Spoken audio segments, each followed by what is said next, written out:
It's 11 p.m. Time for Dave's Gone By on WGBB Freeport, 1240 a.m. There goes the neighborhood.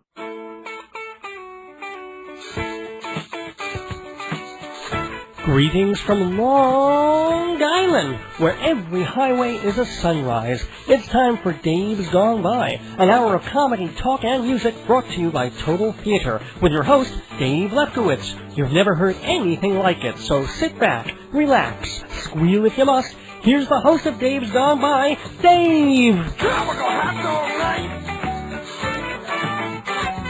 Like two flamingos in a fruit fight. Every cover of day, whirling around at night.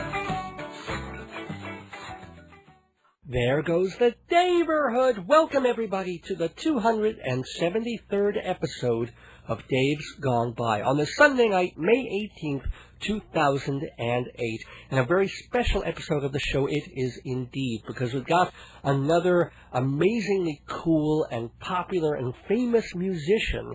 Well, these are just some of my favorite episodes that we do of the show. I mean, we've had on the program everybody from Neil Sedaka to Christine Lavin to Peter Tork of the Monkees to Issa, formerly known as Jane Siberry. I mean, just one after the other. It's really great to get these brilliant, talented musical people on the show. And tonight is no different, because we have Juliana Hatfield joining the neighborhood. Juliana Hatfield of the Blake Babies and the Juliana Hatfield 3. So we'll be talking to her, playing some of her music, and that's pretty much going to be the whole show, and I want to get right to it. So all that remains to be done beforehand is to thank the wonderful sponsors of Dave's Gone By, including Fancy Schmancy Balloons, for all your party and decorating needs.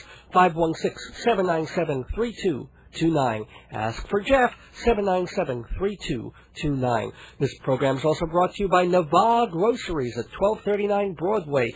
Delicious Eastern European goodies. Everything literally from soup to nuts, from places like Russia and Eastern Europe, and delicious stuff. Ask for Stephen at Nava Groceries. Also brought to you by Hewlett Minuteman Press, with 10% off for Dave's Gone By listeners, and they're at 1315 Broadway, right next to the closing Loman's Shoe Store.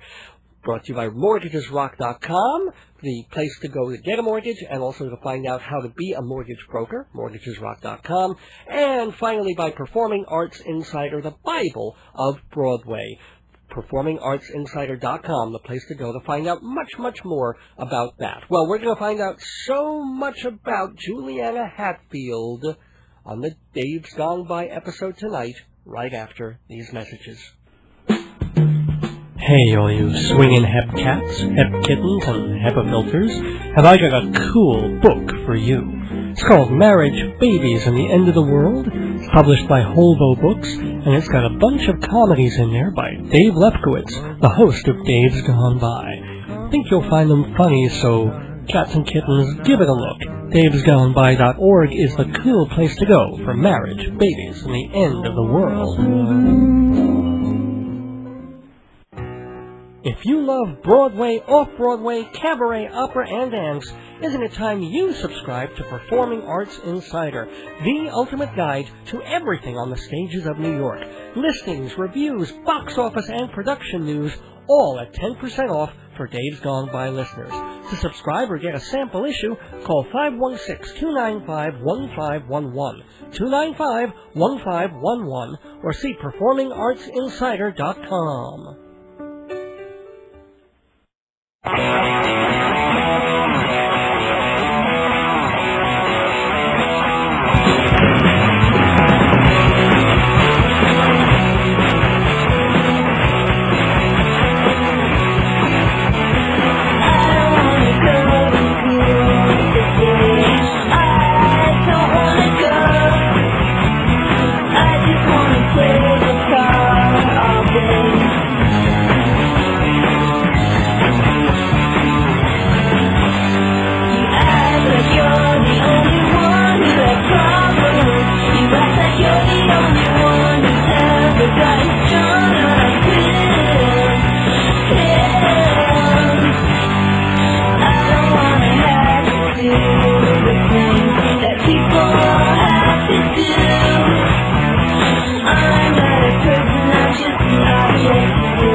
Hatfield, and you're listening to Days Gone By on WGBB Freeport. Welcome back to Days Gone By on this Sunday evening. Now, sometimes, the host of a show gets along with someone, and it's a really great interview, and sometimes you really click. But in this particular instance, I've got someone whose phone is clicking. So before anything else, in case everybody's worried that there's something wrong with their radios or that we're going to lose our guest in 5 or 10 seconds, it's cool. We put the clicks into this interview that you're hearing on her telephone just to make it more interesting, just to add a little irritant to make it like the early punk days of the early 80s. So that's why when we're talking and I'm trying to find out all this wonderful information about singer-songwriter Juliana Hatfield, you'll not only hear her, you'll hear the click of her telephone out in Massachusetts. So Juliana, welcome, and welcome to your clicks as well. Thank you. Yeah, my phone's clicking with you. It must really like you. There you go. See? And I'm very happy to be part of your clique, of your crowd, as it were. Yeah, let's begin with a pun, and it's downhill from there, ladies and gentlemen. So, Juliana, really, honestly, welcome to the neighborhood. It's a pleasure to have you here, and thank you. I like so much of your music. So one of the things I like to do is to start now and work our ways backwards. So, what is the latest? You do have a pretty new album out. Am I correct? I call them albums. Shows you my age. I call them albums too. It's an album's worth of songs. So no matter what format it's on, it still is an album worth of songs. And this new album worth of songs is called? It's called How to Walk Away. Mm-hmm. And it's being officially released in August. Oh, okay. Yeah, and, so what else do you want to know about it? Well, you've done a few albums over the years. I mean, you were part of the Blake Babies, and then you had the Juliana Hatfield 3, and then essentially you've been a solo artist for about 2 decades now. So how do you know when you've got an album's worth of stuff? Well, in the past, I would know when I had enough songs to make an album. Once I had written, 12 songs or so, I would know that could be an album. But with the new album, I wrote a lot more songs than I needed to. And then I worked with my producer, Andy Chase, my new producer. Mm-hmm. He kind of weeded through everything, and he chose the songs that he thought would make the most cohesive and fantastic album. And so he had a lot to do with the actual song choices of this album. So you learned to trust your producer a lot, well, or did you have fights about? I learned to trust this producer. It was a really great working relationship. I think I trusted him more than I've ever trusted a producer. And he just has very impeccable taste and impeccable instincts, and put total faith in him, total trust, and I think he did all the right things. It's funny because I'm literally just now reading the book by Dean Wareham of Galaxy 500. He's put out a autobiography, and today I was just reading about the part where he was saying towards the third and last album of Galaxy, it was like the first 2 albums were great, and then that third one, you always know when you're on a fairly bigger label, because you know you have an album's worth of material when the label says you do, and you have to go in and fulfill your contract. And he knew that third album wasn't as good as the others, because they went in not yet ready with enough material, but they were sort of forced to, because they needed the money. Right. So, well, I've never been forced into the studio. I think people are always trying to keep me out of the studio. I write so many songs, and I just, churn out the albums, and so, that was never a problem for me. Well, when did you start writing songs? How old were you? I wrote my first song when I was 9 years old. I remember it distinctly. Oh. I wrote 2 songs at the age of 9, and then I sort of put songwriting on the back burner until I was in high school, and then I started really writing. Well, I started writing high school poetry, angsty teenage poetry, and then I started setting that to music. And so you were a bell jar kind of a girl? Yeah, definitely. And then those early teenage songs became some of the first Blake Baby songs. I do have to ask, do you remember what your songs were when you were 9? Yeah, well, I remember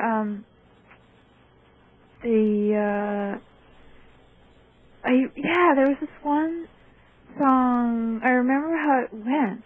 It didn't really have a title. It went like this. It went, remember the night that we met on a sandy beach. The sky was all covered with stars. You asked me my name, and I knew that those simple words would mean that the summer was ours. We spent the summer together. It went on like that. You wrote that when you were 9? I did, yeah. You should record that now. I'm serious. I would just show tune. That's a Leslie Gore kind of a song right there. Right? Yeah. Oh my gosh. I wasn't writing that stuff when I was, whoa. Well, no wonder you became a professional composer and lyricist. Wow. Yeah, I don't know where that came from. You should get that song out of the drawer. I'm serious. So again, how did the Blake Babies take shape? Well, I was attending the Berklee College of Music in Boston, and I was kind of wanting to form a band. That's why I went to Berklee. Mm-hmm. And I wasn't really having any luck meeting anyone. I wasn't really connecting with anyone. And then one day, one night, someone knocked on my dorm room door, and it was this guy and this girl named John and Frida, and they asked me if I wanted to come and jam with them, and I did, and that was the beginning of the Blake Babies. It was just they sort of found me, and it's from the beginning, and we just clicked, and it was great from the beginning. The way bands tend to work, especially when people are so young and they get together and they're fresh and they're new. And again, I guess I'm being a little overly influenced by the story of Galaxy 500 right now because I'm reading that book. But why aren't the Blake Babies still together today? Well, I think there's a lot of reasons. One of which is just it's something that's hard to explain. It's like it felt after a certain number of years, it felt that the Blake Babies had done everything we needed to do. It just sort of felt like it was time to move on. And I wanted to explore other ways of writing and other playing with other people. I just felt like we did everything that we could do as a band, and there were other things. John and Frida both were going to move back to Indiana, where they came from, and I was going to stay in Boston. And at that point, again, you wanted to move on and do other things. Did you feel, because you ended up forming the trio, but were you not ready to totally go completely solo, or the fact that you had your name as the name of the band, you were already like, okay, it's my gig, it's my thing? Yeah, I wanted to be on my own. I wanted to be known as I wanted to try to, make my name as a solo artist. That's why I put my name on it. But I didn't. But I wanted to play with my friends. I didn't want to just have, hire pros. I wanted to actually be hanging around with my buddies, and that was the Juliana Hatfield 3. Right. A couple of my buddies from Boston.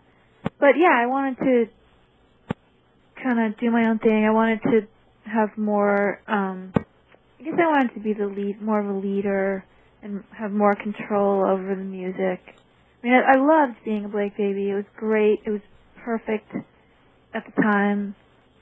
And I learned so much, and I still love John and Frida, and we're still friends. And are you still friends with the folks of the Juliana Hatfield 3? I don't talk to Dean, the bass player, all that much, but I definitely still friends with Todd, the drummer. Yeah, I talked to Todd yesterday, I think. Oh, cool. He's in LA now. Do you think that the critics, the rock critics, got your work all the way through, or did you just sometimes read the reviews and go like, what the hell are they talking about, or what was the relationship there? Well, I had and still have a very a complicated relationship to my reviewers and certain listeners. I definitely feel a lot of the time that people aren't getting it, or that they're just not really paying attention, or they're not listening hard enough. I'm sorry, yeah. But I don't really worry about it so much, because I know that there are people out there that really do get it, and it's really good to know that. But I'm thinking, is there a particular album or song that you really felt was understood or underrated, and you wish people would just kind of go back and listen again and really... Well, yeah, I think everything I've done has been way underrated. I think I'm a genius, and the world just doesn't know it yet. But they will one day. One day they will. Minuteman, the superheroes of photocopying, printing and binding. Minuteman, no job too big or small. Minuteman, family run since 1975. Minuteman, 1315 Broadway in Hewlett, Long Island, next to the new Loman Shoe Store. Tell them they've sent you for 10% off. Minuteman, hero of our photocopying dreams. We're talking with Juliana Hatfield, who was described by Brett Milano in his book, The Sound of Our Town, A History of Boston Rock and Roll. Quote, she was a willowy beauty with charming shyness and a slightly tragic air. Does that still describe you? Yeah. Yeah. Yep. Physically and also the demeanor, Yeah, I'm what is it, a charming shyness? Well, I don't know if I'm charmingly shy, I'm pathologically shy. Really? And, I've got a slightly tragic air, I guess. I think I was born with that. Well, first of all, let's start with the shyness, though. I mean, that's an interesting thing to be if you're going to be fronting first a rock band and then a solo act. I mean, was that a specific thing in your head, like, I am so shy, and therefore, I'm going to get out there with a guitar and put a mic in front of my face, and the spotlight's going to hit me, and... Well, it wasn't something that I consciously thought about, that I consciously decided to do, because if I did, I would have realized it didn't make any sense. But I think when I look back on the path I took, I think it does make sense for someone who's shy to become a performer, or to become a songwriter, or a singer, because it's a way, writing songs and singing is a way to communicate with people. And I always felt that I had difficulty talking to people and communicating to them and just sort of being among people. And making music was a way for me to be among people, but not to actually have to talk or to, I could play songs and with people and for people, and that was a way for me to be close to people. Did you have a good childhood, a difficult childhood? Did you get along with your folks? My family was kind of a normal, dysfunctional family. Ups and downs. My parents divorced when I was little, and that was rough, but, typical. Yeah, my father passed away about 7 years ago. Okay. And he moved out when my parents got divorced, so I never was really close to him, because he wasn't really... he didn't live with me for many years, but my mother and I, we get along, and she's great. Okay, that's cool. Just you try and figure out where the shyness and the personality stuff came from. Was your mom supportive? Are you psychoanalyzing me? Okay. Well, why not? Well, because they were great. They were great in that they never told me what I should do. They never told me what they wanted me to do. They let me decide for myself what was right for me, and they always were very supportive. They came to my early gigs. And, cool. And both of them were amateur musicians themselves. Oh. And did they play a lot of music at home, and they have big record collections and stuff that you listen to? Not such big record collections, but they were more, there was big grand piano, Chickering grand piano in the house, and my mother liked to play a lot of classical music, and my father liked to play like Scott Joplin ragtime type stuff. And oddly enough, you're known as a guitarist. Well, I people don't know that I guess they don't know that I started out on piano. I studied piano all the way up and through college. I was admitted into Berkeley as a piano student. Oh.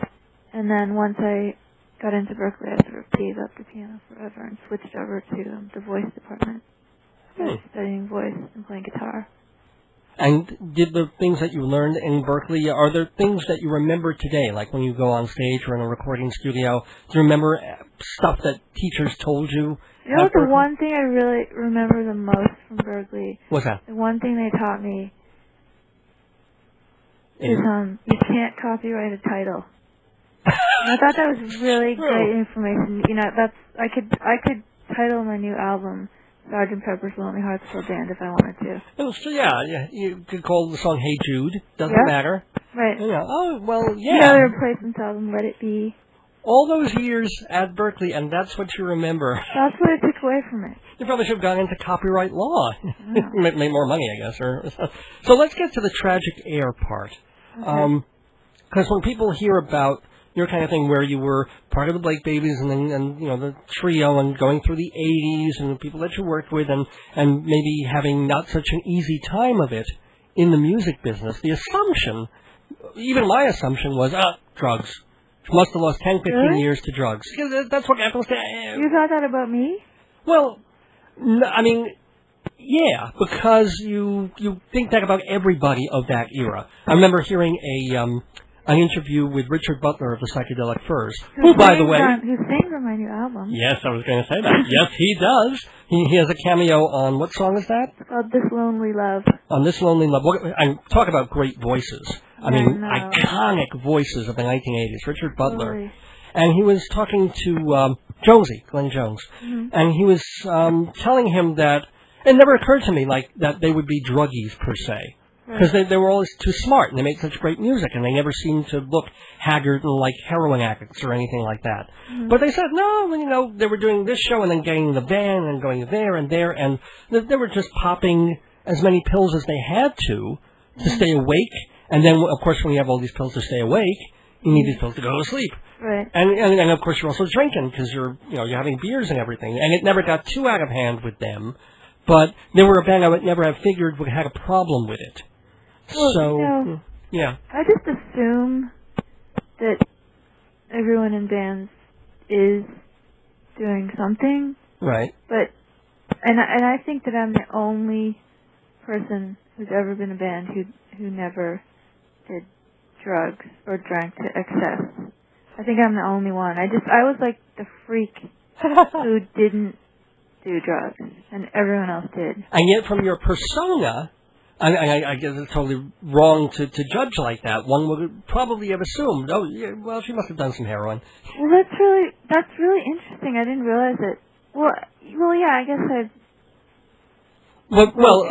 people have ideas about people they don't know, and I can see how I kind of look. I didn't brush my hair all the time. I was kind of skinny. I guess I kind of looked like a junkie. Right, and the heroin chic thing came along in the 90s, and you almost fit.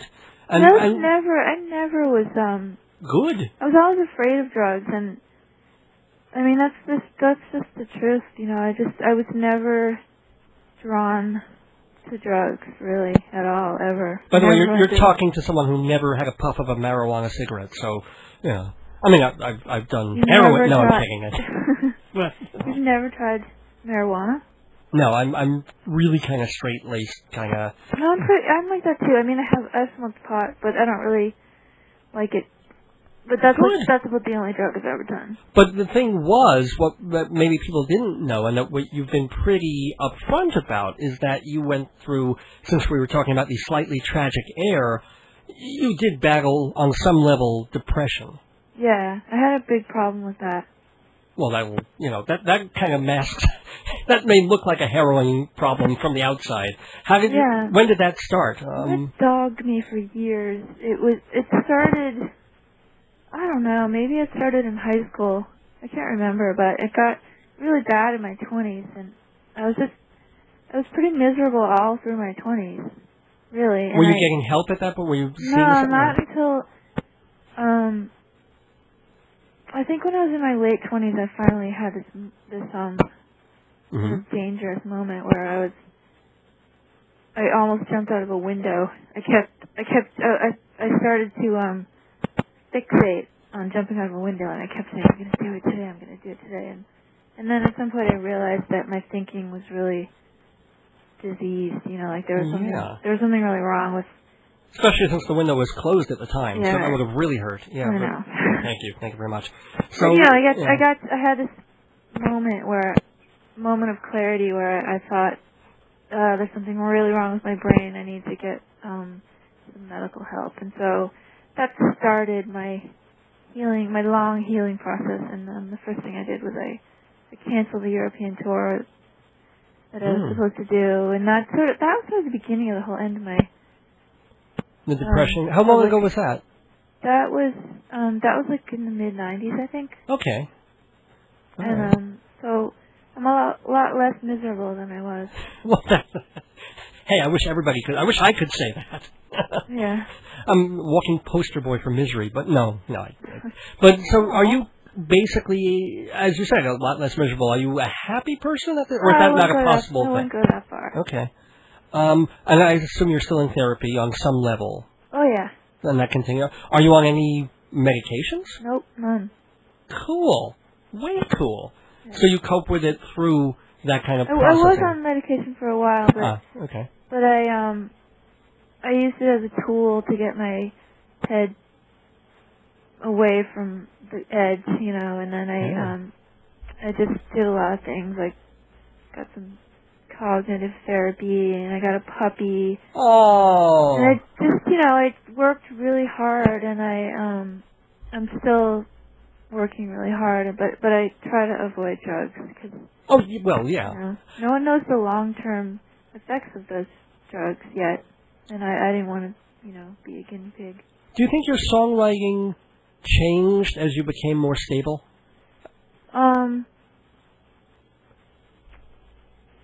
Well, it's hard to say.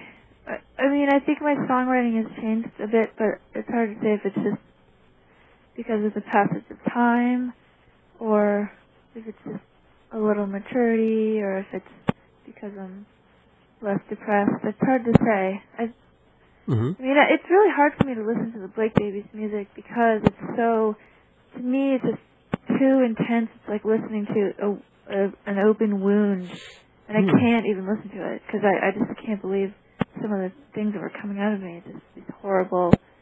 And you couldn't play them anguish. now. You couldn't even go back there and do them. Wow. One of the things that you're quoted as saying is your songs are very autobiographical, although I do recognize that whenever I'm writing about myself, I am, in a sense, writing about or for everyone else. I know that other people are out there just like me. Yeah. I'm just, I'm like everybody else. Everybody has the same feelings. Everyone feels sad and angry and happy and, grief-stricken and joyful and all. There's not that many emotions that a person can have, and we all have them, Who are the some of the other people that you listen to? Who are some of the songwriters who are influencing you either now or in recent times? Well, I'm listening to less and less music lately. Oh. It's weird. I'm kind of going through a no music phase right now. Okay. But in the early days, in my formative years, it was Paul Westerberg, The Replacements, was a big influence on me, and early REM, like the first EP. Oh, wow. First album, and X from Los Angeles. Were you coming down to the clubs and going to New York and the CBGBs and all those kinds of things? No, when I was in the early years, I was in Boston. Right. So, and I was too young, really. I was sneaking into the clubs to see The Replacements. I was underage. Can you remember a replacement show where they're wearing, funny things on their heads and unrecognized? Well, I think I saw one show where Bob Stinson came out with, he had this light green ruffled, tuxedo shirt, and then he had light green sheer see-through stockings and nothing else. Oh, okay. And then... By the way, that's exactly what I'm wearing now. That's the scariest part, yeah. Okay, cool. And Paul Westerberg was just he was so stylish. He always looked so good, even when he was just wearing jeans and a t-shirt. And do you think that's part of a necessary part of rock and roll, the look, the style of it? Well, I don't like it when people look like they put any effort into it. It's good when people just sort of have this effortless thing that it's like some people just look cool and you can't really make it happen. It's you're either born with it or you're not. Oh, I remember a few years ago, within the last 10 years, went to see the Pretenders. A friend had a spare ticket to see the Pretenders at Roseland in New York.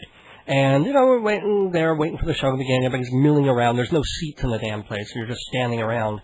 And then, band saunters out and the lights change a little bit. And within 10 seconds, there's Chrissy Hind, white t-shirt, jeans, guitar, far away. That's all you need. Sexiest thing in the whole damn... she was probably, almost 50 at that point. Well, or whatever she was at that point. But I was like, oh my God. Yeah, wow. She's cool. And if you're cool, you don't really need all the other stuff. You just need yourself. You need to just put your guitar on yourself, get in the spotlight, and then you're fabulous. Na na na na na na, baby, baby, baby. I don't want nothing, means I want something. Millions of diamonds, heart going silent. Singing stupid songs, I'm going blind. Bleach in my brain, I take the pain. Firing squad, pointing at the sweet spot. I'm turning myself on, I'm going blind. Never want to be forgotten. I'm speaking American. I need some attention. Tell you my problems. What's going on? I think I'm going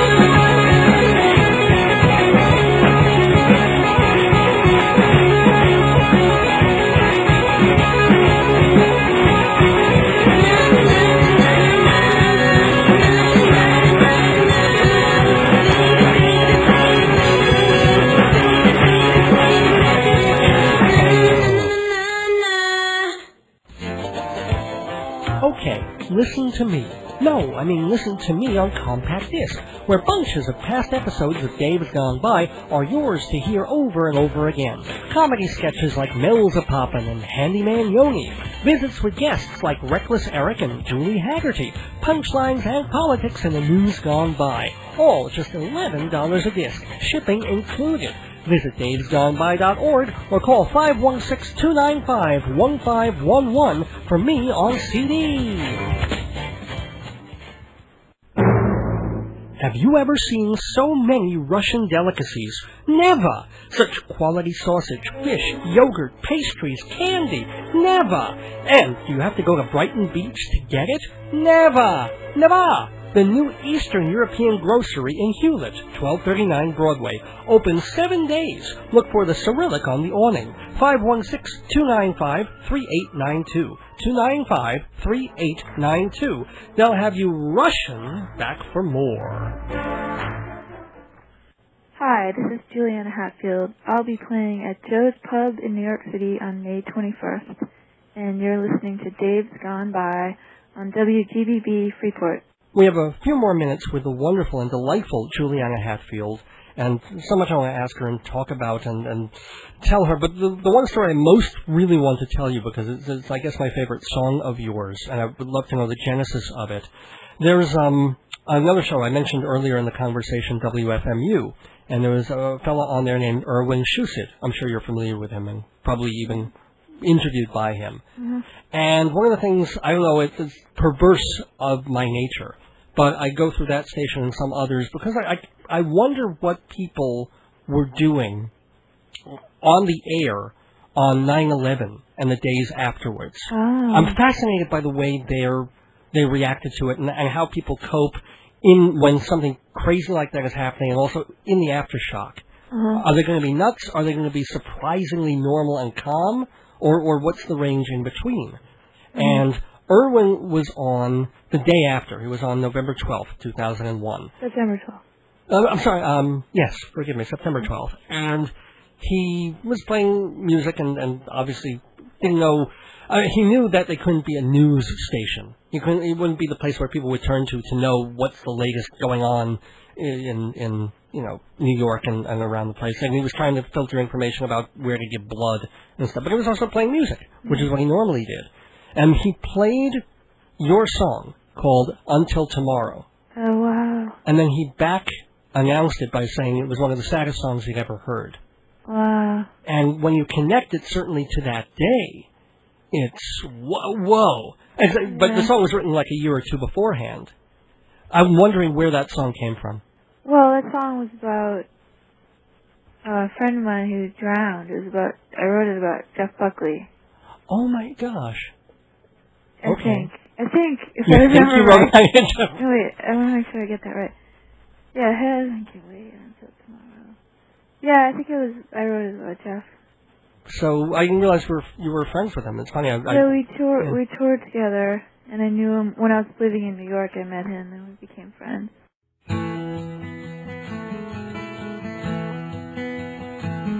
They've come to take you away. They've come to put me in my place. Angels are floating down the river today.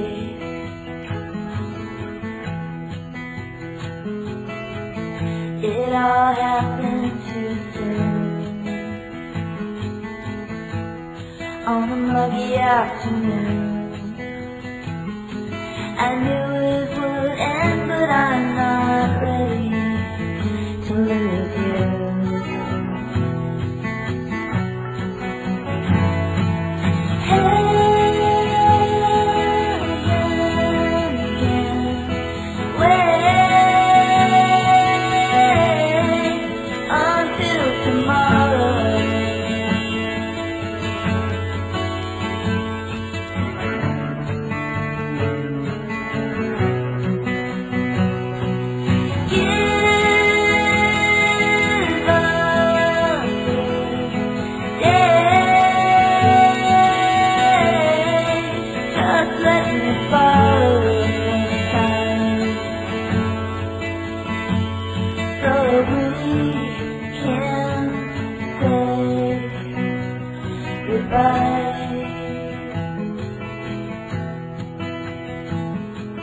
I know that you've got to go. There's so many things I want you to know, but I don't have to say it. I don't have to explain because you know. And maybe you wouldn't even care, but I feel the need to be there. So thank you for understanding when I was scared.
when I reach the next stage.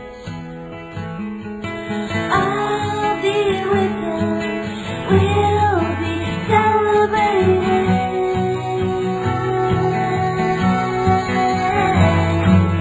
Heaven can't wait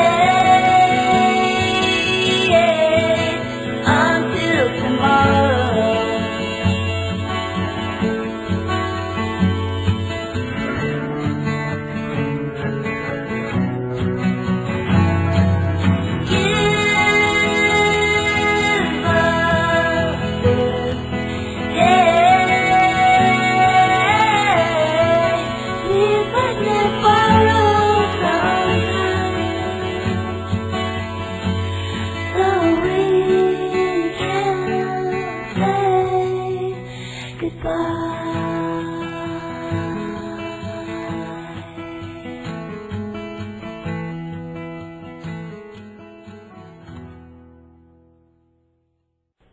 Hi, this is Juliana Hatfield. I've got a new album out called How to Walk Away, and you are listening to Dave's Gone By on WGBB Freeport. Is it a small community? Is it like this small group in a certain way where you all eventually know each other?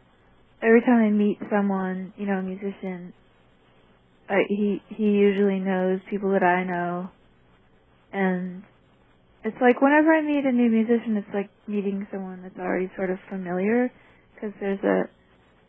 You talk the same language. There's we already a talk the same language. commonality. Yeah, we've been to the same places, driven the same roads, played the same clubs, we have the same experience, you know, and what we do for a living, it's kind of a weird existence, and, you know, it's not the straight world, and so it's like we belong to this sort of club. And we have, there's like a built-in camaraderie. Now let's, for just a little bit longer that we have with the wonderful Juliana Hatfield, I'm a little curious about the music business and the way it's changed. You have set up your own label, Yeah. which is now everybody's doing it. I mean, when people were doing it 5-10 years ago, it was one thing.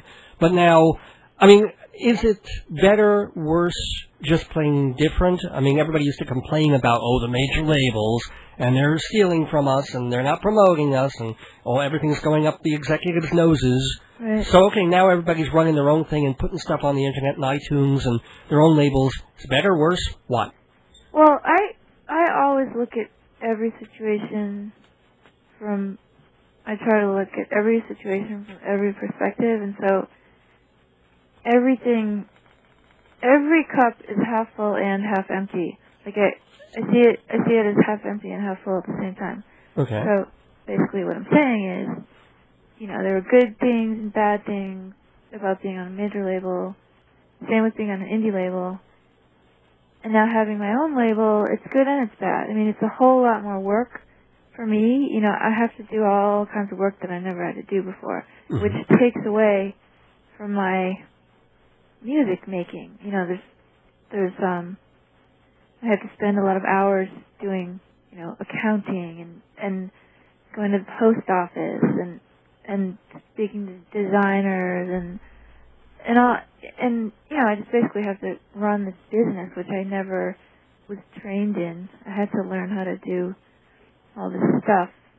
But it's great because it's just great to have the knowledge and to know exactly how many records are being sold, you know that I'm getting paid. But there's, you know, it's good and bad. It's like Are you, and none of my business about the facts and figures, but you make a living. You've been able to support yourself as a musician and an artist. I have been all this time, but, you know, I don't know if I'm going to be able to continue to make a living. People always say that the internet age is so great because artists can bypass the record companies and bring their music directly to the people, but, yeah, that's great, but if no one is paying for it, then the musicians aren't going to be able to continue to create the music because it costs money to make recordings, you know, and to hire a publicist and all this, you know, it still costs money to produce music. Sure. And if people aren't going to pay the musicians, I mean, there's, some people are still paying for music, but, but it's one thing also for Radiohead to, leak an album out and let everybody pay what they want. Well, they're millionaires, aren't they? Yeah, exactly. And I'm not a millionaire, and so I have to be really careful about money, and there could come a time in the near future that I just can't afford to make another record. Well, you might want to do some of the people that I mentioned who have been on the show, like Jill Sabule and Issa, formerly known as Jane Siberry. I mean, they raise up funds through their websites where they're literally, Sabule is really cool about this. I mean, she'll say, hey, if you give this much money, I'll put you on the credits. And if you raise, but I don't want to be asking my fans for money. I don't want to be a fundraiser for myself. Issa felt weird about that too. I just don't want to do it. I hate that money is even involved now. But now that we have to run our own businesses and manage our own, labels, we have to think about money. Well, what about touring? Is that a good thing, or is that normally just? It's not a big moneymaker for me. At this point, it's hard. It's hard for me to make money on the road. I mean, I'm a struggling musician. I'm a struggling young musician. Again. Yeah. But yeah, it's good though. It's great that I've been able to start the label and that I have this freedom to do it without any. I don't have any financial backers or anything. It's just all me and my savings, and I hope I can keep it going. Well, certainly, I hope so too. First of all, because you've got an autobiography apparently coming out next year. Yeah. So that's you know what the title is going to be on that? I don't know yet. We're still throwing ideas around. Cool. Well, obviously, you certainly have a lot to tell and talk about. I think we've only scratched the surface, but we haven't done any of the personal stuff, like if you were never married, I assume, or are you in a relationshipy thingy or not, or what? Where are you at? I'm not married. Never been married. No plans to ever get married. Okay. But I'm open to whatever. I'm single at the moment. Is that good? Is that bad? Is it just what it is? It is what it is. It's great. I mean, I'm a very, very independent person who needs a lot of solitude. And so being alone is my natural state. I'm very comfortable being alone. Wow, that's a pretty neat way to be. I sometimes feel like that too. I don't think my wife would be happy about that.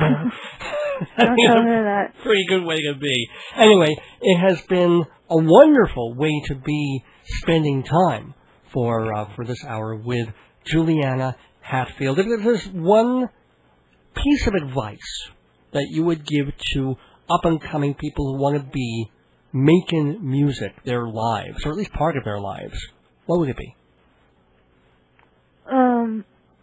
Well, the one thing that I always tell people who ask me for advice is use floss. Take care of your teeth and don't neglect the dental floss, because I've seen a lot of musicians get into middle age and their teeth just fall apart. You gotta take care of your teeth. I'm totally serious. Oh, okay. And also, teeth are the gateway, the bacteria, to all sorts of other problems. If you're and dental floss is really important in your long-term dental health, and I'm completely serious. Well, speaking of which, a lot of musicians don't have health insurance, and when they start to need the root canals, they can't afford them. Well, even with teeth and everything else, I mean, a lot of musicians have had to have benefit fundraiser things because they never could afford health insurance basic. And people like Alejandro Escovedo, and Victoria Williams, going way back when she first discovered that she had MS. You at least have some kind of health insurance? I do have health insurance, yeah. I pay for my own health insurance. Good. Well, I always try to be careful about that. It's one expense that I feel like it's really worth it for me. Because really, what we most want, aside from your continuing to make wonderful music is to stay healthy and less miserable. Well, yeah, we should all take care of ourselves and exercise and, eat healthy foods. It's good. It'll make the world a better place if everyone did that. Well, making the world a better place with her music and her attitude. Juliana Hatfield, thank you so much for being in the neighborhood. Thank you. It was my pleasure. Shalom, damn it, shalom, damn it, that's the name of my TV show. Twice a week at 7:30, Cablevision is where to go. See the one and only Rabbi Sal Solomon on TV, Wednesday and Friday mornings at 7:30 on Channel 115. In New York City, 1:30 Sunday afternoons on Channel 67. Or watch every show anytime on YouTube.com. I read Torah, I tell stories, shake my fist and complain a bit. Wednesdays, Fridays, 7:30, watch me on Shalom, damn it. 30 seconds is a long time. You can say a lot in half a minute about your business, your product to sell, your message. Say it on Dave's Gone By. Easy, inexpensive, effective. For details and the rate card, davesgoneby.org or email davesgoneby@aol.com. Imagine how much you can say to my listeners by advertising on Dave's Gone By. Just like this, 28, 29, 30. Hi, I'm Crystal Zevon, the author of I'll Sleep When I'm Dead, The Dirty Life and Times of Warren Zevon, and you're listening to Dave's Gone By.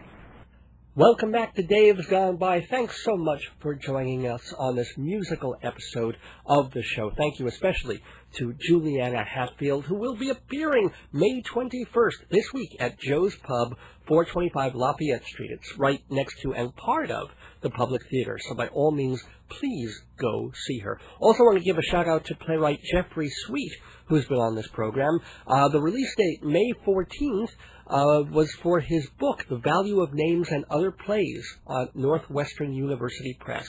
So pick up a copy. He's a very, very good playwright. And also, his play Court Martial is targeting off-Broadway's New Federal Theater in June 2009. So lots of stuff happening for Jeff, and best of luck to him.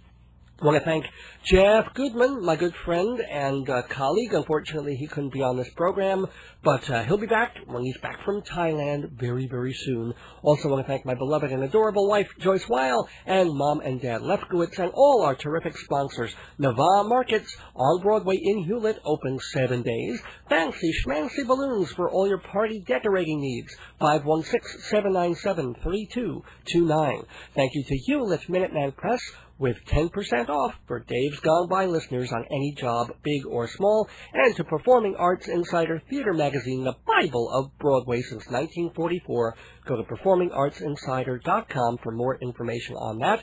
Everybody wants Shalom, damn it! Rabbi Sal Solomon's Peace, Love, and Acid Reflux Hour, Wednesday and Friday mornings at 7:30 on Long Island Cablevision Channel 115, and also Manhattan Neighborhood Network Channel 67 on Sunday afternoons at 1:30. And also you can watch the Rabbi on YouTube at any time. Just look for Sal Solomon on YouTube.com. Look for my music show Filler Up on this radio station, AM 1240 WGBB. Actually, the place to look is the radio station's website, am1240wgbb.com, and their schedules. And also, by all means, go to their archives to hear older episodes of this program, including, I think, the last 20 shows are up there free to listen to at any time at all.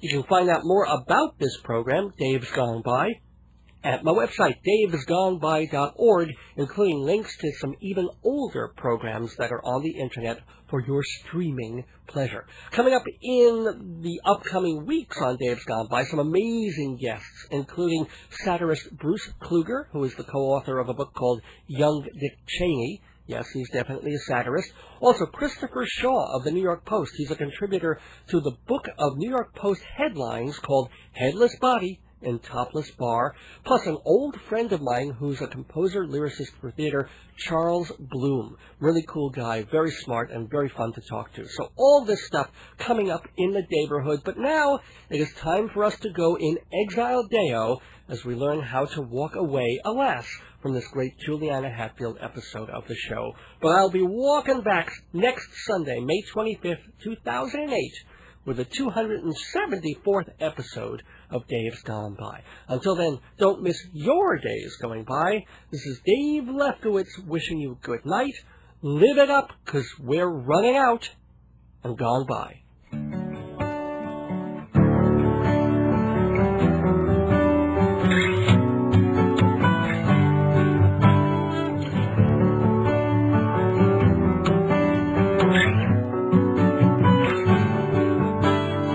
Everyone alive is a survivor,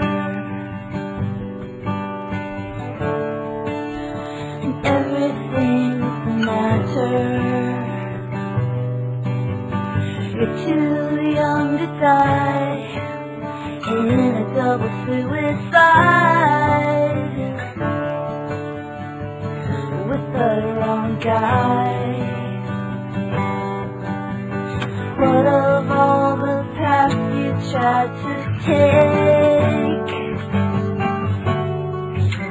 To want too much was your mistake. You're running out of reasons, you're running out of faith, and promises are nothing, they're broken as they're made. Running out of answers, can't give you any more. You're running out of everything, you're running out the door. It's not supposed to be like this. Can this be all there is?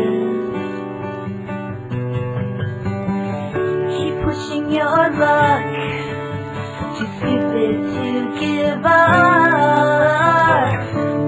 You dream bigger, you fall harder. Think of things that should have never happened. You think of all the things that never will. You're running out of reason, you're running out of faith, and promises are nothing, they're broken as they're made.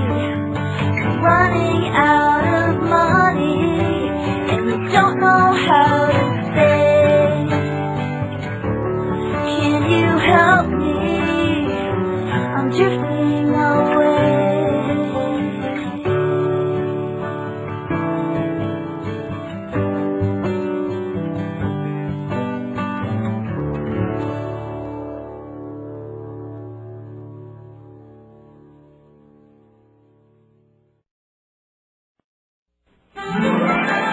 On June 14th, the night before the Tonys, catch the 4th annual WGBB Tony Awards special, hosted by Dave Lefkowitz, that's me, of Dave's Gone By, co-hosted by theater critic Jeff Goodman and Michael Riegel of the New York Post. We'll hear other critics make predictions, show tunes from Xanadu, Young Frankenstein, and more, quizzes, ticket giveaways, all on Saturday, June 14th, 7:30 to 10 p.m., the Tony Special on WGBB, the station that serves your theatrical community.